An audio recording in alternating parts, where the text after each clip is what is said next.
Hello students, and I am your teacher April.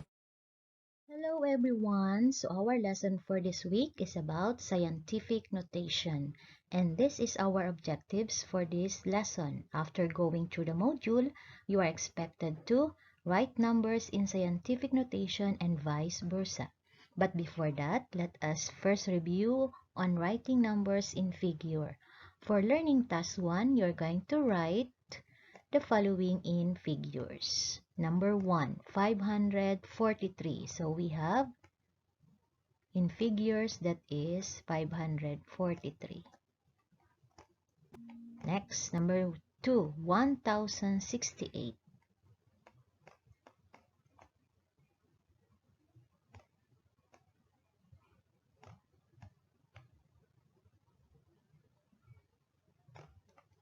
Okay, next number 3, 2/10. It can be fraction or decimal.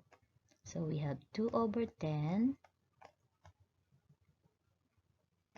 or 0.2.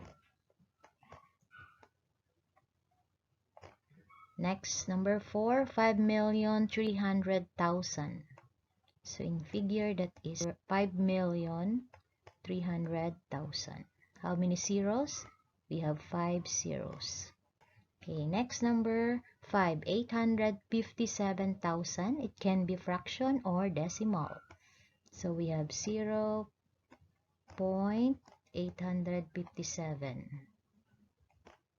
or 857/1000. Okay, is there another way of writing very big numbers or small numbers? Yes, and that is using the scientific notation. Scientific notation is a system of notation used to express very large and very small numbers conveniently. So a scientific notation is written in the form a times 10 raised to the nth power, where the value of a is greater than or equal to 1 but less than 10. So that is from 1 to 9 multiplied by 10, then raised to the appropriate exponent. So for example, the distance of the Earth from the Sun is approximately 93 million miles. Write this distance in scientific notation. So first, copy the given. Then, remember, if it is a whole number, the decimal point is placed on the right side. Okay? So, move the decimal point to the left until the first significant digit. So, let us move 1, 2, 3, 4, 5, 6, 7. Okay, so until the first significant digit.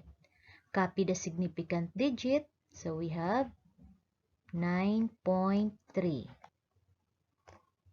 Count the number of places you have moved the decimal point. So we have 1, 2, 3, 4, 5, 6, and 7. We have 7 places. So multiplied by 10, so times 10 raised to that exponent. Okay, so therefore the answer is 9.3 times 10 raised to positive 7. Remember, the exponent is positive if we convert a very large number to scientific notation. Number 2, write this number in scientific notation. So this is a very small number, so you need to move the decimal point to the right. So starting from the decimal point, so here, until the first significant digit. So hanggang 9. So this is your first significant digit. Okay, copy the significant digit. So we have 9.205 Then count the number of places you have moved the decimal point. So we have 1, 2, 3, 4, 5, 6. So 6. So since this is a very small number, your exponent is negative. Multiplied by 10, so times 10 raised to negative 6. Okay? Very small number, so therefore it is negative. Remember, the exponent is negative if we convert a small number to scientific notation. So your answer is 9.205 times 10 raised to the negative 6. Number 3, write in decimal form or standard form. So, kabaliktaran naman ito. Nasa scientific notation, isusulat mo siya in decimal form. Example, 2 times 10 raised to the 9th power. So, your exponent is positive. When changing to decimal, you need to move the decimal point to the right. 2 is a whole number. So, wala kayong nakikitang decimal point, laging nasa kanan yan. Okay? So, 2. Move the decimal point 9 places to the right. So, we have 1, 2, 3, 4, 5, 6, 7, 8, 9. Okay? So, 2, then add zeros. So, therefore, this is your answer. Next, number 4. Write in decimal form or standard form. So, your exponent again is positive. Move the decimal point to the right. 4.7. Start from the decimal point. Move to the right. Since we have already one decimal point, how many more zeros do we need to add? Remember, your exponent is 8. So, we need to add 7 more zeros to the right. So, therefore, this is your answer.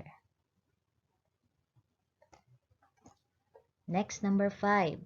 Write 2.51 times 10 raised to the negative 5 in decimal form or standard form. Take note, your exponent is negative. So, therefore, you're going to move the decimal point to the left because this is a very small number. Start from the decimal point, move 5 places to the left. So, since meron na tayong 1 decimal point, how many more zeros do we need to add to the left? Okay, so you will add 4 zeros to the left.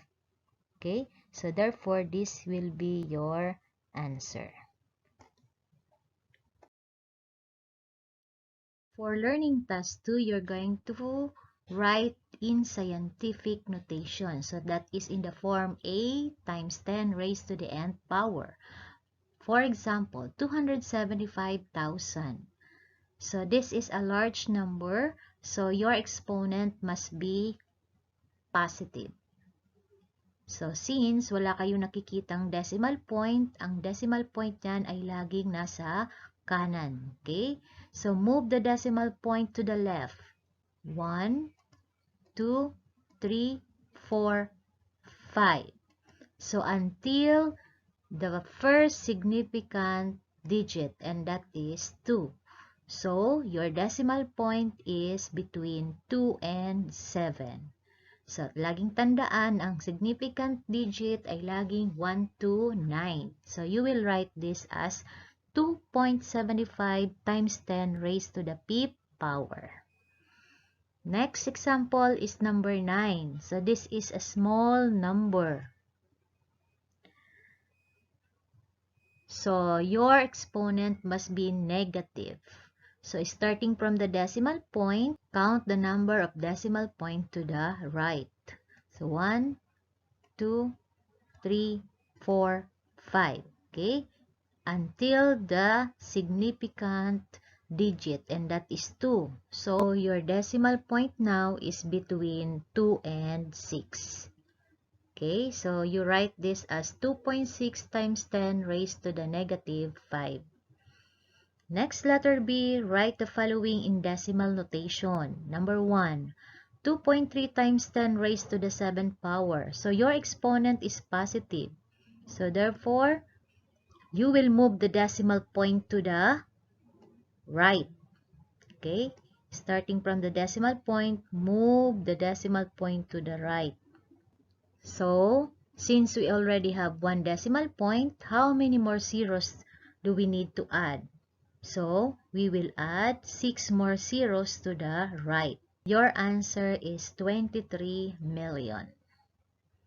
Next, number 9, 4.23 times 10 to the negative 2. So, your exponent is negative. This is a small number. So, starting from the decimal point, you will move the decimal point to the left. Okay?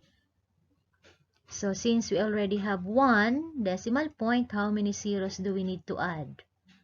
So, we will add one more zero to the left. Your answer is 0.42310,000. Okay? So, I hope this video will help you in answering your learning task. Thank you for watching. I'm your teacher April. Remember, study with love, study with all your heart.